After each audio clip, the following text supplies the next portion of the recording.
One day a couple is having a typical morning. The poet struggling for new ideas and the wife reassuring him that he will eventually start writing again. Suddenly there is a knock on the door. As they open the door they see an old man standing on the porch with big luggage. The man introduces himself as a doctor and asks for a room to stay. The couple, surprised and confused, let the man inside as the husband insists on it, but little do they know that this is where all the trouble begins. From this point the husband's desire to help and look good into other people's eyes is obvious. The wife goes to grab something for the man to sleep in, and as she's picking the clothes up, she starts to hear rumbling in the basement. She gets closer and sees a shape on the wall that looks like an entrance. She continues to look at it and a loud thud from the other side of the wall shakes her up. None of that was taken seriously as she climbs upstairs and acts like nothing had happened. As they let the man stay the night, the atmosphere in the house changes and the wife starts to feel weird, sensing that the man is just trouble. As the man sets in the house, the wife can't help but feel uncomfortable with the sudden guest. Everything about the man makes the wife feel unsafe. The man smokes cigarettes, which are not allowed in the house, but that happens anyway. The wife is suddenly awakened by some strange noises. As she gets to the bathroom, she sees the man on the toilet throwing up and her husband helping him. She sees that there's nothing she can do and decides to go to bed, but before she does that, she pushes the man's lighter off the stand and behind the drawers, so the man wouldn't be able to find it and light another cigarette. The moment the wife drops the lighter, she hears a screech so painful that she begins to breathe heavily. She rushes to the toilet to grab her medicine, a yellow powder, to help her calm down her anxiety. The next morning everyone wakes up and gets ready for the day. The wife is preparing breakfast but couldn't seem to get last night's scenario out of her mind. She asks the doctor how he is feeling, to which he acts confused. Right as she's about to ask another question, she gets interrupted by the bell. At the door stood a woman. The doctor sees her and goes to greet her. This is when the couple finds out that the woman at the door is the doctor's wife. As they are caught up in the conversation, the fire alarm starts beeping and the wife rushes to the kitchen as she finds the breakfast burning. The doctor's wife rushes to take the pan of the stove, but she burns herself. The wife gives her some ice and they sit in the living room for some tea and sweets. They finish up with the tea and the wife goes into a room to continue painting the wall when the doctor's wife interrupts her. They sip on some lemonade when the doctor's wife starts asking personal questions. After some bickering, the doctor's wife apologizes and asks for a house tour. As they are wandering around the house, the doctor's wife spots the room of the poet. She gets excited and tries to get in, but the wife stops her and explains to her that nobody is allowed in that room without him. The two gentlemen appear in front of them and head out for a hike as the wives are left to do the laundry. After finishing the laundry, they both head upstairs. The wife goes to the bathroom and sees that the toilet is clogged. She tries to unclog it and a strange meat-like object in a shape of a human heart appears in the toilet. As she nudges it, the object releases a blood-like liquid and flushes itself into the toilet. She gets out of the bathroom only to spot a picture of the poet in the doctor's luggage and realizes that he didn't just stumble upon them. After that realization, she heads in the hall and sees that the doctor's wife went into the poet's room even though she was told not to. The doctor's wife is very intrigued by the human heart-shaped crystal that is in the poet's room and can't stop looking at it. The wife rushes the woman out of the room the same time the men arrive. The doctor isn't feeling well. As his wife helps him get some rest, the poet's wife pulls her husband to the side to reveal the truth to him. After she tells him what she had found, he tells her that he knows all of it because the doctor had told him himself. He was dying and his only wish was to spend some time with the poet as he was a really big fan. As they are having this conversation, they hear something break upstairs. They get to the room only to see that the crystal had been broken to pieces. The poet is very upset and kicks everybody out of the room. The wife tells the guests to leave, and as she goes to check up on her husband, she sees a horrifying image. The husband with the crystals in his hand, squeezing so hard that blood falls from his hands. The wife is frightened as she starts to hear the strange noises and starts to breathe heavily again. She rushes to the bathroom, takes her medicine, and calms down. The wife goes to check on the poet again, and he decides to seal the door's entrance so no one will be able to go into the room. After that, the wife goes to see if the couple was ready to leave, but the doctor's wife just ignores her. The wife, baffled by the attitude, heads to the living room, but is stopped by a young man's voice. The man reveals himself to be one of the couple's sons. He looks for his mother and tells her that his younger brother had found the wool and was very upset by it. Right as he's telling that, the other brother walks in and they have a huge argument. The argument results into a physical fight, and as the fight progresses it gets worse. The younger brother takes the fallen door handle of the sealed doors and swings it at his brother's head. Striking him in the head a couple of times makes him unconscious. The poet and the couple take the young man to the hospital, while the poet's wife is left to clean up the bloody mess that was left behind. As she's wiping the blood from the wooden floor, she notices that the blood had made a hole in the floor, making it soft. As the wife touches it, it crumbles into the basement, making a hole and letting blood drip out of it. She heads for the basement to see where the blood was dripping at. The room is dark, so she lights up a torch only to see a huge amount of blood dripping from the light on the ceiling onto the walls and lining the entrance she previously had seen. She realizes that the blood had made it possible for her to push the wall and see what's behind it. There is a storage room where there are a lot of barrels filled with fuel. All of a sudden, she hears glass breaking and heads upstairs. She sees that the doors were open, glass was shattered, and her husband's photo that she found in the doctor's luggage had been torn apart. She is startled by the younger brother that had returned to the house.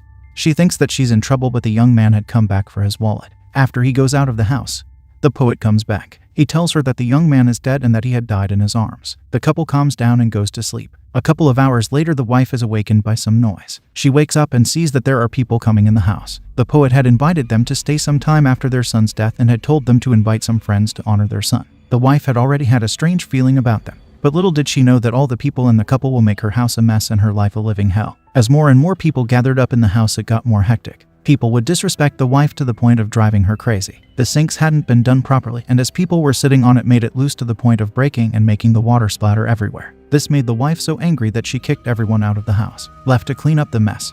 The wife starts cleaning and doesn't say a word to the poet. He tells her that can be done in the morning, and they get into a fight. As they are fighting, the wife expresses that the poet doesn't show affection to her and that she would love to have a child. They make love and the wife wakes up in the morning without the usual pain in her chest. She excitingly tells the husband that she is pregnant and they express their love for each other. After hearing the wonderful news, the poet gets up from the bed quickly. The wife follows him and sees him with pen and paper writing a poem. The poet tells her that he finally had an idea about a poem. Months passes and the poet's work have reached huge success. The copies sold in one day, and because of that, the wife decides to celebrate by preparing a dinner for the both of them. As they're setting up the table, they notice a crowd of people standing on their porch. The husband goes out to see what the fuss is all about and finds out that these people were loving fans of his. The invasion starts here as more and more people gather up in front of the poet's house, asking for validation from the poet, believing that the poem is about them. The poet loves to be worshipped and treated like a god, so he as a healer lets all of these people in his house. The wife is baffled, scared and confused as to why is the poet letting these people in the house. All hell breaks loose as people start coming in the house and taking things, saying that they need to have something of the poet's. They treat the poet as their god and follow his words. The people in the house start stealing everything from kitchen gadgets to furniture, anything they could get their hands on. One woman steals a copy of a book and a pen the poet was writing with. The wife catches her and tries to go after her. As she's going after her, she sees the woman stealing a vase from the kitchen. She tries to get to her, and they have a fight as the vase breaks and the old woman looks at her spitefully. The wife tries to call the police, but a lady takes the phone from her, justifying her action by saying that the poet had told them that they should share. The wife has had enough. She tries to find the poet to stop this craziness. When she finds the poet, she sees that the poet is enjoying this fiasco. The poet, presenting himself as a healer, marks his fans, making them think that their souls have been purified, making them believe that his words are theirs. The wife tries to get to her husband, but he isn't fazed by it. He reassures her that whatever these people were taking were just things and they can be bought again. The wife, fed up by the craziness, decides to pack a bag and leave, but when she exits her room, she sees the people in a line, waiting to be marked. Going down the stairs, she sees these people being hysterical and unreasonable with their actions. She walks past them and even tries to escape the crazy reporter that has been bugging her all night. She steps into what is supposed to be the child's room and sees that the people are stealing the baby crib. As she goes to stop these people, her leg falls into the hole on the ground. What was once a covered small hole had become even bigger and bloodier. The situation in the house gets worse. More people are coming in and they are getting even more violent. People are breaking walls, turning chairs and attacking each other. The wife gets close to the door, but she is stopped by the fans. They are begging her not to leave because the husband loves her. The poet finds her and begs her as well. As they are arguing, the wife experiences pain in her stomach. The police burst into the house and they start arresting everyone. The wife tries to get help from them, but they try to put her in handcuffs. The poet sees this and tries to protect his wife, but they mace him. Some of the mace gets onto the wife's eyes and she is unable to see. She pulls herself into the bathroom to wash the maze of her eyes. The desire to escape is stronger as she fights her way out of the public. She is pushed to the ground by the fans and she sees the lighter she had previously thrown. The lighter falls to the basement through the bloody hole. The police are fighting the people.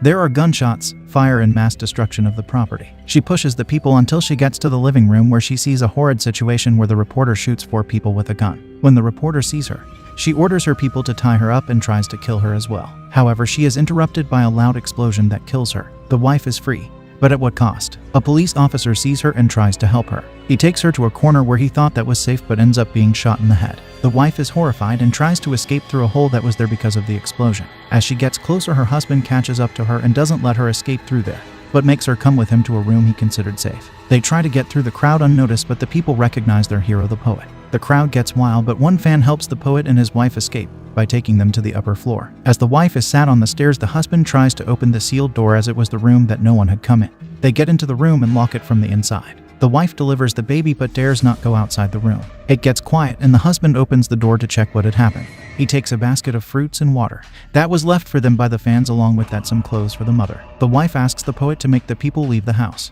but he refuses and says that he wants them to be there. He asks her to give him the baby so the people can see it. She refuses to let him touch the baby and keeps it close to herself. Some time passes and the poet still haven't left the wife's side. She doesn't trust and dares not to fall asleep as she is afraid that he will give the baby to the crowd. She falls asleep from exhaustion and wakes up to a loud cheering and no baby by her side. Her husband has taken the baby. She sees him in the crowd and runs to him. However, it's too late. The baby goes through the crowd and the crowd gets silent as the mother rushes through them to find her child. She gets to the front where a man reassures her that the baby is fine. She asks where the baby is, but he tells her that it is among them. As she turns around, she sees that the people are mourning, but all of them are doing something no one could even imagine. She can't believe what was happening and tries to stop the people from doing that. She loses it as she starts attacking the people around her. The group joins together and starts beating her, throwing her on the ground and kicking her. The poet gets to her in time to save her from getting brutally killed. He tells her that they will have to find a way to forgive them and that this might be a good thing that will change everything. The wife screams in the poet's face that he is a murderer and that is about time everyone gets out of her house. She storms off the room and continues to another. On the way, she finds the lighter that she had previously hid from the doctor on the ground and takes it. She heads out and gets pushed by the crowd down the stairs, leaving her in the basement. She rushes to the secret entrance that she had found and opens the barrels, letting the fuel leak out onto the ground. As she does that, the poet comes down and begs her not to do it. She throws the lighter and the whole house lights on fire. She is seen in the fire as a tear escapes her beautiful eyes. The poet takes the burnt corpse of the wife out of the fire and lays her on a bed. She asks him what he is. He replies that he is he and she was home. He tells her that he is taking her to the beginning, and that's when the repeated cycle is about to begin. The poet asks one more thing from her. He wants her love that is still inside the wife's heart. He reaches into her burnt corpse and pulls out her burned heart. He squeezes it into his hand, which makes the beautiful crystal that was once broken. As he takes the crystal, he sets it on the display and the house is filled with life again. The house is renewed and a new wife wakes up from the bed, and so does the hellish cycle begin once more.